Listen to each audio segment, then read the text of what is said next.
అందరికీ నమస్కారం. మన దేశానికి ఒక ఉపరాష్ట్రపతి ఉంటారని మనందరికీ తెలుసు.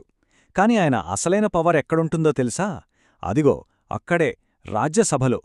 ఆ పవర్ వెనకున్న రహస్యమేంటంటే భారత రాజ్యాంగంలోని ఆర్టికల్ 64. ఈరోజు మనం దాని గురించే చాలా సింపుల్గా మన భాషలో అర్థం చేసుకోబోతున్నాం. రాజ్యాంగం అంటేనే అబ్బో పెద్ద పెద్ద పదాలు, అర్థంగాని రూల్స్ అనుకుంటాం గదా. కాని అసలు విషయం చాలా సింపుల్గా ఉంటుంది. దాన్ని మనమిప్పుడు సూటిగా సుత్తి లేకుండా తెలుసుకుందాం. సరే, మరి అసలు విషయానికొచ్చేద్దాం. ఏంటి ఆర్టికల్ 64? ఒక్క ముక్కలో చెప్పాలంటే, ఇప్పుడు చూడండి, మన పార్లమెంట్ని ఓ రెండంతస్తుల ఇల్లు అనుకుందాం, సరేనా? గ్రౌండ్ ఫ్లోర్ని లోక్సభ అనుకుంటే మరి ఫస్ట్ ఫ్లోర్ ఏమవుతుంది? అదే రాజ్యసభ అన్నమాట. మరి ఆ ఫస్ట్ ఫ్లోర్ అంటే రాజ్యసభకి హెడ్ ఎవరో తెలుసా? ఆయనే మన వైస్ ప్రెసిడెంట్. ఇక్కడే అసలు కథ మొదలవుతుంది. సో సింపుల్గా చెప్పాలంటే ఆర్టికల్ 64 చెప్పేది ఒక్కటే: ఎవరైతే ఉపరాష్ట్రపతిగా ఎన్నికవుతారో వాళ్లే ఆటోమేటిక్గా రాజ్యసభకు చైర్మన్ అయిపోతారు.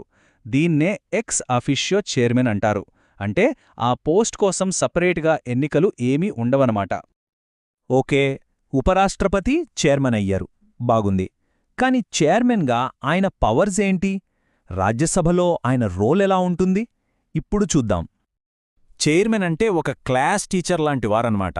సభలో చర్చలు సక్రమంగా జరిగేలా చూడాలి, క్రమశిక్షణ పాటించేలా చెయ్యాలి, బిల్లుల మీద ఓటింగ్ పెట్టడం, సభ్యుల మధ్య గొడవలు జరిగితే సర్ది చెప్పడం అన్నీ ఆయనే.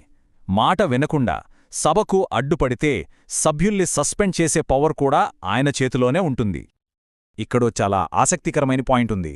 ఏదైనా ఒక బిల్లుపై ఓటింగ్ జరిగిందనుకుందాం.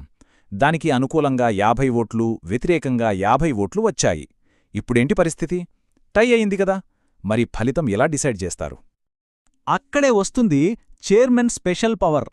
అదే కాస్టింగ్ ఓట్. ఆయన తన ఓటు వేసి ఆ టైనీ బ్రేక్ చేస్తారు. ఆయన ఎటువైపు ఓటేస్తే బిల్లు భవిష్యత్తు అటువైపే వెళ్తుంది.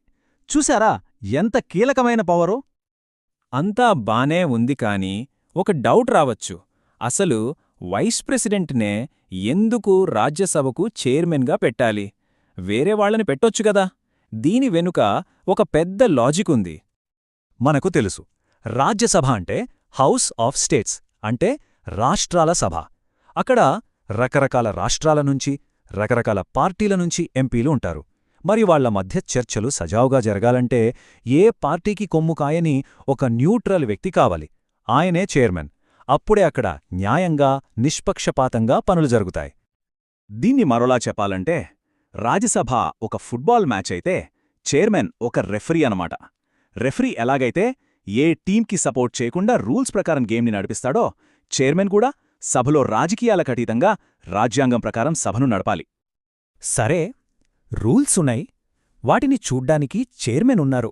కాని ఆ రూల్స్నే బ్రేక్ చేస్తే, చైర్మన్ మాటనే లెక్క చెయ్యకపోతే అప్పుడు శిక్షలు ఎలా ఉంటాయి?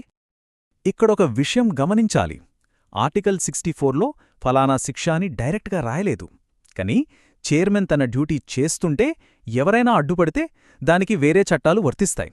ఇంతకుముందు ఐపీసీ ఉండేది, ఇప్పుడు దాని ప్లేస్లో కొత్తగా భారతీయ న్యాయ సంహిత అంటే బిఎన్ఎస్ వచ్చింది. దీని కింద శిక్షలు చాలా స్ట్రిక్ట్గా ఉంటాయి. అసలు ఈ కొత్త చట్టాల్లో శిక్షలు ఎందుకు పెంచారంటే దానికి కొన్ని కారణాలున్నాయి.